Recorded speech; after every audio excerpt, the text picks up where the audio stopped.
Welcome to Insurance Claim Radio, where leading hail loss consumer advocate Phil Coutu and his team of experts teach you how to avoid the pitfalls of hail damage claims and how to use his team of experts to get what you truly deserve under your insurance policy. Now, here's your host of Insurance Claim Radio, Phil Coutu. All right, we're live with Insurance Claims Radio. We're a consumer advocate radio show that tries to help you, the consumer, navigate your claim. Recently had a lot of hail in Colorado, so we're going to be talking primarily about hail claims, but all claims in general. We got an expert panel today. We got Mike Neely with Pro Roof Solutions. He's based on the Front Range of Colorado and handles commercial and residential claims. We have Keith Frankel Law Firm. Keith handles Colorado. And I know that he has done a few claims nationwide if they're really big and large loss. You can always consult him, and occasionally he will pick those up. I'm your host, Phil Coutu. I've been roofing since I'm 13. I've been an adjuster spanning 3 decades. I'm also a public adjuster and appraiser. And we specialize in large loss troubled claims in Colorado to Florida. Basically, if it's a large claim, very large, we're often hired in other states. We're going to talk right now. Keith brought up something interesting has seen going on. Not sure if I know it's one insurance company in particular we're talking about, and it's about the calculation of the deductible. It's often happening on larger claims. And in a nutshell, your deductible should be basically based on the number stated in your policy that you're paying a premium for. But Keith has brought to our attention with one insurance company in particular in Colorado, and possibly nationwide, has been calculating the deductible in an unreasonable way. I'm not going to use the names here. I'm going to use the concept because we are in ongoing litigation. What happens is that if you have a large property, an apartment complex, a commercial building, a shopping center, and your deductible is supposed to be, call it 2% of the value of your property. What happens if your insurance company tells you the value of the property is $5 million before the loss, but then they claim it's $10 million after the loss? How could they do that? Well, it can be done, and what you need to do as a policyholder is contact me or another attorney to let you know what some of your rights are. And here they are. You can't have a reduction in coverage after your policy has been issued and you've had a claim. So to me, raising a deductible like that is a reduction in coverage. How does it happen? Well, with one company, what they did is they used one method to value your property when they first sold you your policy, and then after the claim arises, they actually used a whole nother process to increase that value of the property and really cause your deductible to go through the roof, no pun intended, and eventually what there's going to be a judge deciding whether that is unfair or not. And my prediction is that the judge should find that that is unfair. All right, so it's really important on a large claim because you might be getting stiffed a little bit of money, right, Keith? We're talking anywhere from $50,000 to hundreds of thousands of dollars. And keep in mind, Colorado provides that if an insurance company does something called bait and switch and they're caught, they can be responsible for double damages and attorney's fees. Right, and let's talk about 13 in the unfair claims practices Colorado, failing to promptly settle claims where liability has become reasonably unclear under one portion of the insurance policy of coverage in order to influence settlements under portions of the insurance policy. I'm trying to find the statute, but there's one where they're asking you to accept what isn't reasonable or less than they owe you, and that would fall under that, and that would be an unreasonable delay. Keith, in that case, would they owe the 2 times just, say they stiffed you $100,000 on the deductible, a particular insurance company, would it be 2 times plus attorney's fees potentially what you'd be going for? It would be the $100,000 plus $200,000 plus attorney's fees. And then on top of that, if the insurance company has done something that is willful and wanton or reckless and qualifies you for a claim for punitive damages, you may get punitive damages on top of that. Our judge, in our case that's pending right now, held that punitive damages may be available under some circumstances. All right, we're going to take a quick break. We'll be right back with Insurance Claims Radio. You're listening to Insurance Claim Radio. Be sure to stay tuned. We'll be right back after these important messages. Do you have a commercial property hail claim, troubled claim, underpaid claim, missed damages, bad faith, possible legal action? Rooftop Restoration is a leading hail loss consumer advocate for poorly handled insurance claims. We specialize in hail damage, large commercial claims, and provide the total claims package risk-free. We pay and cover all expert costs. Engineers, attorneys, roof inspectors, adjusters, we get you what you deserve under your insurance policy. Finance large deductibles, finance all the experts, exceptional experience and a stellar reputation with zero out-of-pocket costs. Risk-free. Rooftop Restoration, 303-997-4247, 303-997-4247. Check us out at rooftоprestoration.com. Welcome back to Insurance Claim Radio. Now, here's Phil Coutu and his team. Hi, I'm your host, Phil Coutu, and we're live with Insurance Claims Radio. We're going to pick it up where Keith was talking about an insurance company miscalculating the deductible and the damages that can be recovered when an insurance company does that erroneous act. So keep in mind, if it's $20,000, $40,000, $50,000, it all of a sudden becomes an easily manageable situation where a lawyer can help you, because the lawsuit is not complicated. It's not I don't have to reinvent the wheel. What it is we find out how the insurance company evaluated the property at the time the policy was sold, how they evaluated it afterwards, and why they do that. And it's a matter of talking to the right people at the company in deposition, and then you get the answers.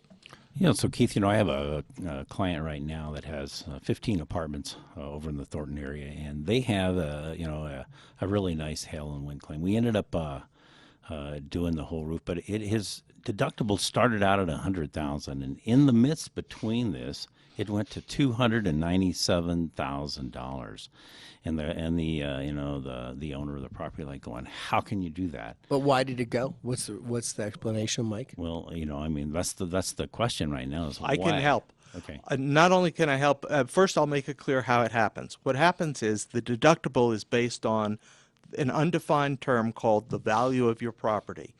Now, does that mean taxable value, fair market value, insurable value? Those are all different words, and they all mean different things.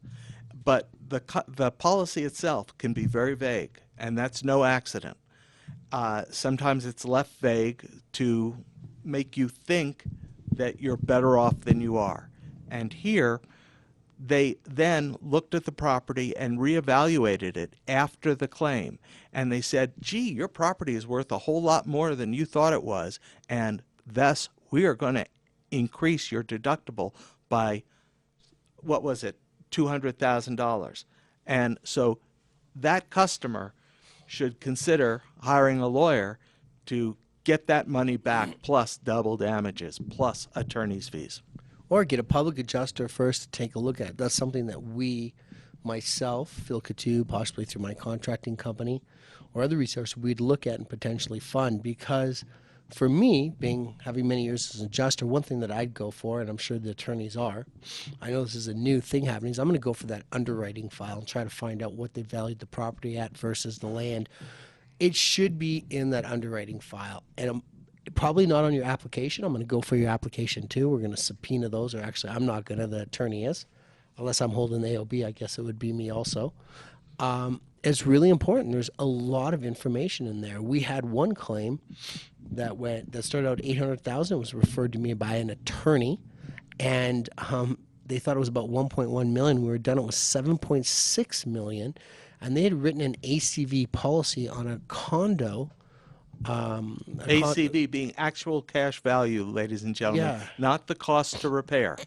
Meaning you're not getting your cost, the rest of your cost to repair. Usually depreciation is recoverable. So if they say, okay, we owe you $1,000,001, we're giving you 800 grand, we took 30% off, you recapture that 30% when you do the work. You have to spend it to get it less your deductible. So we looked at it, we settled the claim, an appraisal of $7.6 million, and we argued it can't be actual cash value. There was broker reliance because the broker messed up, because in Colorado you have to carry a replacement cost policy as a condominium, and the emails showed that, and somehow the broker had made a mistake. We saved the client millions of dollars, and we're able to not only increase the claim, literally $6.5 million. We recaptured the recoverable depreciation, which they would have waived, which would have been 30% on $7.6 million. Let's just say $2.3 million.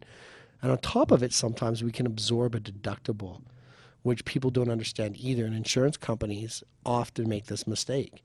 If you have, say, ordinance and law, you got $10,000 on your residence, say you go $15,000. Well, they don't owe you that other $5,000. But if you have a $1,000 deductible or a $5,000 deductible, that should be absorbed. It's called absorption deductible, the customer's participation, but they're absorbing it by paying it out of pocket into their claim. And even a lot of attorneys don't understand that. I handled that 15 years ago as a large loss adjuster. We had fights with our own insurance company, like, we owe this on hundreds of thousands of dollars. So this is the things where it's important, like some of the people on this panel, to get some guidance and information. And that's what we're here to help you with. I'm your host, Phil Coutu, rooftoproofing.com. And I also have Mike Neely, Pro Roof Solutions, and Keith Frankel, representing and the owner of the Frankel Law Firm in Colorado, and he specializes in insurance claims. So, Keith, you got anything else to add to that? I just think that you have to understand that insurance companies are here to make money like any other business, and sometimes they go too far, and you have to stand up for yourself or pay the price. I think that's an important statement, everybody out there. Remember, most insurance companies, almost all, unless they're co-opted or have shareholders, which still, they're obviously looking for profits. You're a statistic now on a computer. It's not like it was in the old days where you knew your agent really well and there was these really strong relationships. Because of computers and social media, everybody's hiding behind a screen. I'm not knocking any insurance companies or people. It's happening in all kinds of businesses now. You can't even find an 800 number on some of the companies you hire online. And so it's not as personable. There's a big difference and a big bond when in the old days when you'd meet with your agent, you'd meet with the adjuster and everybody had time. Now we're really moving fast in society. And these companies, some of them are huge and they're for profit. And you've become a statistic in their computer. A lot of times what I hear clients say to me is, oh yeah, Phil, I've been with this company 22 years, blah, blah, blah. And I go, great. Right? I used to work for that company. They don't know it. I say, so how many claims have you had? Well, I've never had a claim. Well, how do you know they're so great? Well, I've been with them 22 years. I said, so you had a little car claim, $6,000. I'm like, really? Wait till you get into $1 million claims. There's a lot of money at stake. So obviously somebody's holding the bank account. I'm going to speak real frank here. And there's people, the bean counters, guarding that bank account, and they're directing. Let's face it, the insurance adjuster has a fiduciary duty to you. However, his paycheck comes from the insurance company.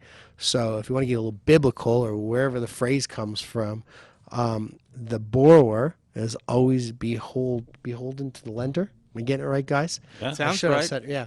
So when someone's writing your paycheck and you're getting all your claims volume from them, it causes problems. And I'll give you a perfect example. Hurricane Katrina, 2005, Phil Coutu, large loss and residential adjuster wrote a claim, $189,000, because a tornado hit this building on stilts. This really nice, sweet lady. She looked, actually, no offense anybody, but she looked like she walked right off the Aunt Jemima bottle, 65 years old. Oh, my house is wrecked. I agreed with her in a very tough area south of New Orleans. However, I got a call 5 days later, said, hi, Mr. Coutu. This is Mike. I'm the president. I'm not going to say the state of such and such. I almost said the state there. Such and such insurance company representing the state. I'm head of vice I'm the vice president of catastrophe claims. Like, oh, great. They had the owner of the company I was working for, and I had a bunch of adjusters under me. And they said, Mr. Coutu, you don't understand our policy. I said, oh, I do. I'm Vail Institute trained. It's a Gulf Coast ISO policy. They're very similar. before the flood came in, because they didn't have flood coverage. People don't realize there's wind and there's flood. It's two separate coverages. Often you don't have both. They had wind coverage. He said, Phil, the water hit the building, went up almost to the eaves, even though it was above the 100-year flood line on stilts. And I said, yes, sir, that is true. However, a waterspout tornado, when it hit the land, I've got 3 eyewitness accounts. It hit the house 8 hours before the flood came in. We owe for this under wind. It baffled the walls. The houses are right off structurally. Phil, you don't understand. This is a wind policy. I said, yes, sir, it's a tornado. He goes, no, we don't want to set precedent. The flood hit the building. I said, but sir, we owe for this. He goes, you just don't understand the policy. And the next words were bleep, bleep, bleep. Do you want your 15 adjusters under you to have claims tomorrow? I said, yes, sir, of course I do. He goes, great. Get that on my desk for $29,000. Just write the roof. And that's it. Do I make myself clear, or you will not have claims tomorrow? And I said, perfectly. So I had to go sit with the lady in Point Lahassie. I'm not going to say the state now. I just gave it away, but Point Lahassie. And I had to tell her, and I met her out of the city because I was worried at a Waffle House. Surprise there. We're in the South. And I said, I'm so sorry. I'm going to try to put your claim in at $49,000. Here's a card of a fantastic public adjuster that's here from Florida that, as an adjuster, I've been against, and he's really good because we're against him and he beats us all the time, and I'm so sorry. Here's what happened. And she cried and cried how I could do this to her. And it was really, really, really hard. I said, ma'am, I'm doing the best I can. They'll just yank this claim from me and give it to somebody else. And that's a true story. And that's when I kind of started deciding, like, maybe I need to go work a little bit more on the advocacy side, because we were tightening the rope so hard on the bank account. And we really owed her that money. We didn't owe the other people the money, but we owed her the money because we owe for wind, and that was wind. So I'm your host, Phil Coutu. You can reach me at rooftoproofing.com, and we're going to take a quick break, and we'll be right back. You're listening to Insurance Claim Radio. Be sure to stay tuned. We'll be right back after these important messages. Do you have a commercial property hail claim, troubled claim, underpaid claim, missed damages, bad faith, possible legal action? Rooftop Restoration is a leading hail loss consumer advocate for poorly handled insurance claims. We specialize in hail damage, large commercial claims, and provide the total claims package risk-free. We pay and cover all expert costs. Engineers, attorneys, roof inspectors, adjusters, we get you what you deserve under your insurance policy. Finance large deductibles, finance all the experts, exceptional experience, and a stellar reputation with zero out-of-pocket costs. Risk-free. Rooftop Restoration, 303-997-4247, 303-997-4247. Check us out at rooftop-restoration.com. Welcome back to Insurance Claim Radio. Now, here's Phil Coutu and his team. Hi, I'm Phil Coutu. We're live with Insurance Claims Radio. I was just talking about a story of the insurance company tightening their belt a lot, which really affected me personally and made me become more so representing policyholders. Now, I'm really careful when I use the word advocacy, because my main goal is, when there's a troubled claim, to be an advocate on that claim. So you'll have a lot of public adjusters signing up everything. Not all insurance companies are not paying what's fair. It depends on the adjuster. One thing I will tell everybody out there is, when you hire a public adjuster or a contract, you want them to have a certain depth of experience. Always ask for his CV, which is a glorified name, almost like a resume, so you can see his experience, cases he's handled. Did he work for the insurance company? Let me tell you, working for the insurance industry for many years really has given me an inside view of how to handle the insurance company and win your claim. Or as a contractor, take the assignment benefits and hold them accountable. It's really a big deal. There's all kinds of people who become public adjusters. It takes about 3 days.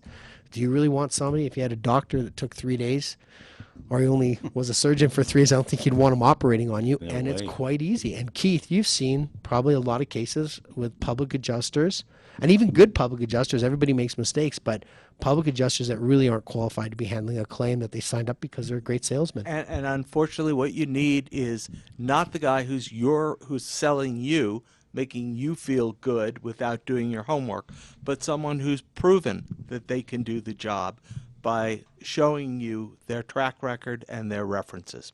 So it's good that you're listening to this show. It's been a pleasure to be on here. Thank you, Phil. Oh, you're welcome. So, and I want everyone to know out there that this show, some of the rules on the show is that we basically want the panel to say whatever's on their mind. We can debate it, whether we have a disagreements of opinion. It's really an open forum, and I appreciate Mike and Keith. We're here, even if we disagree, because disagreeing helps you get to the truth or even a better answer. And one thing that's, I've worked several cases with Keith Frankel, actually a lot more than several cases, and we've been extremely successful. And the experience is vastly important. You don't want an attorney that's jumping on the ship that doesn't have decades of experience working property claims. There's that much to know, isn't there, Keith? You know, you learn from your mistakes is the simple truth. And yes, as the years go on, I've made mistakes, but I have fortunately made up for them, and I'm proud of what I've accomplished. You know, a lawyer once said to me that when he was young, there was a lot of cases that he won. And when he became experienced and older, there's a lot of cases he lost.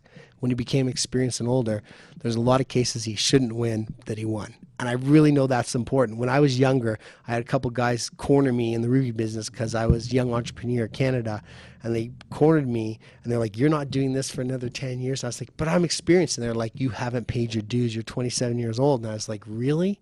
I've been doing this since I'm 13. But now that I'm a lot older, I do believe the cornerstone of success is based on mistakes and then changing, because that would be the definition of insanity, doing the same thing.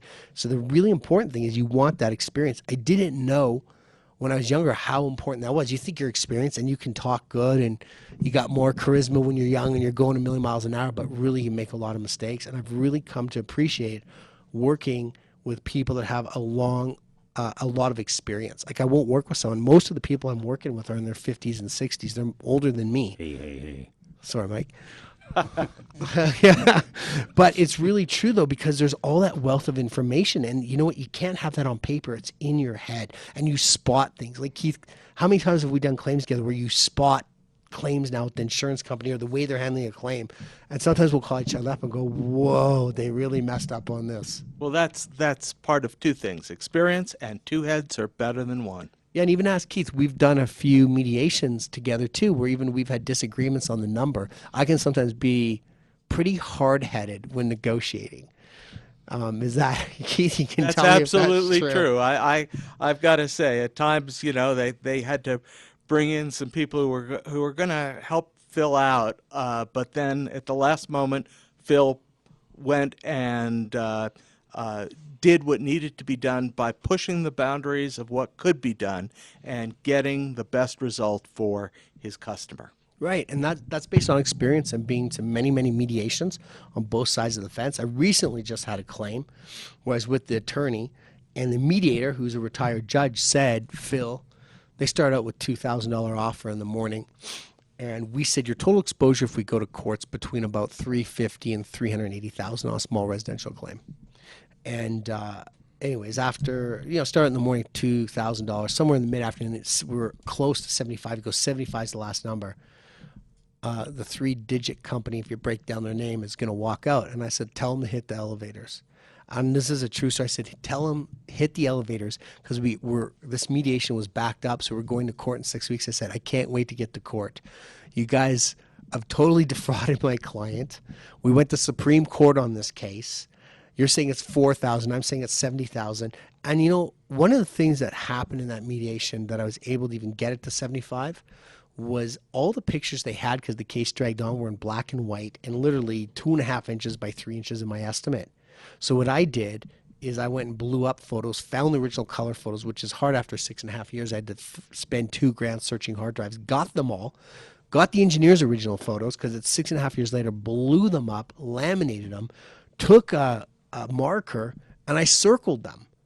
And when I showed them the dents and everything on the furnace caps, when they said there's no real damage, I'm telling you, the attorney started panicking, because all of a sudden they're like, "Holy cow, we're rubbing off the dust on our glasses and our 60-year-old eyes, and they're seeing these big giant dents." Hey, sorry, Mike. It makes a big difference to have that experience. We do a lot of stuff like that because a picture's worth 1,000 words. And so anyways, long story short, I kind of took over the claim from the attorney that was involved. He helped me. He was in conjunction with me, so I didn't take it over, but I took over the negotiating part. And Anyways, we sold the claim a little bit, let's just say close to $200,000, which is great on a residential claim. And we did have some attorney's fees in there because we fronted those. But it was a long fought battle. And I had the mediator, retired, very prominent judge, telling me 75 is the max. And I was like, tell them to hit the elevators. We'll see them in court. And the judge said to me, I'm in shock how we got that claim to $200,000. So we had like $80,000 in attorney's fees just on that portion of the claim that we hadn't recaptured, and a $70,000 claim. We got to get it to something reasonable. And we'll actually be doing that roof here probably in August or September. So, Very good. very good. How much time we got left, Dave, on the air? 2 minutes. 2 minutes. Well, 2 minutes, I got to tell you that many cases end up settling in mediation or shortly afterwards because there comes a time when you just don't have the ability to continue fighting forever. And you've got to... Well, speak for yourself, Keith, because I do. All right. But if someone's not as has the ability to fight forever, sometimes cases settle under those circumstances, and the insurers count on that. You need to have someone strong standing up for you to help balance those scales. Right, we call it brass balls in our business. And if you truly have a troubled claim where you think you've been wronged, the insurance companies missed a lot of damages and they were extremely unreasonable, contact myself or one of our experts. You can reach me at rooftoproofing.com. That's rooftoproofing.com. My name is Phil Coutu, and my phone number is 720-296-3492. That's 720-296-3492. You can call or text. Our panel today is Mike with Pro Roof Solutions. Your phone number, Mike? Yeah, it's 720-628-7293. We also have Keith Frankel as our legal expert for property claims. Your phone number, Keith? Keith Frankel can be reached at 303-300-2029. Well, thank you for listening to Insurance Claims Radio. Check us out at insuranceclaimsradio.com. See you next time. Thank you for listening to Insurance Claim Radio. For more information on how to maximize your hail damage insurance claim or to contact Phil and his team, call 303-997-4247. And be sure to tune in next week for more Insurance Claim Radio.